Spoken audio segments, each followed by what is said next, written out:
Sa katakod na bareta, pirang establishmento sa probinsya ng Camarines Sur nadanyaran kan paglinog. Uyan report. Makalis mamatayan ang makusog na pagyugo-yugo sa syudad ni Naga, asin Camarines Sur.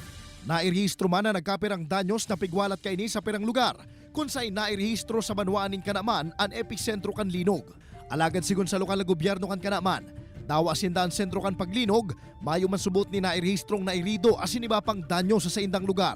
Sa ibong kaini nadiskubre man ni Maves Marco ang halawig na gatak na ini sa sarong parte kan sa indang harong. Alagad sa ibong kaini, mayo man subot ni nakulugan sa saindang pamilya. Apwera kaini, ang salming na pintuan na sinbintana kan pira mga establishmento, daima nakasalbar sa makusog na linog.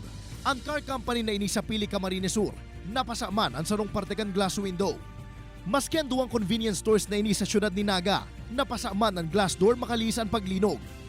Mientras tanto, sarong mayor na opisina man kan gobyerno sa parehong syudad, ang naapektaran ka nangyaring linog kung sa'y nahulog ang pirang parte kan kisa may kaini as sinapasa man ang pirang mga salming sa opisina.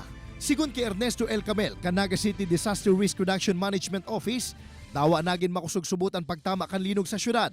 Mayo maninda kulang danyos na nairehistro basado sa paglibot kan mga otoridad subagong aga.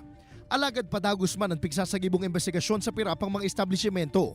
Hindi po sa City Hall may mga nanutaran kitang mga minor malang na cracks to be evaluated po kag Engineer's Office kung superficial si crack.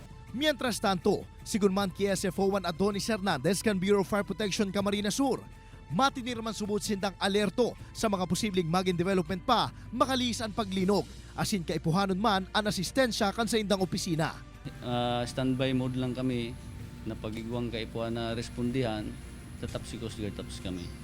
Ini si Jesse Cruzat, Balitang Bicolandia.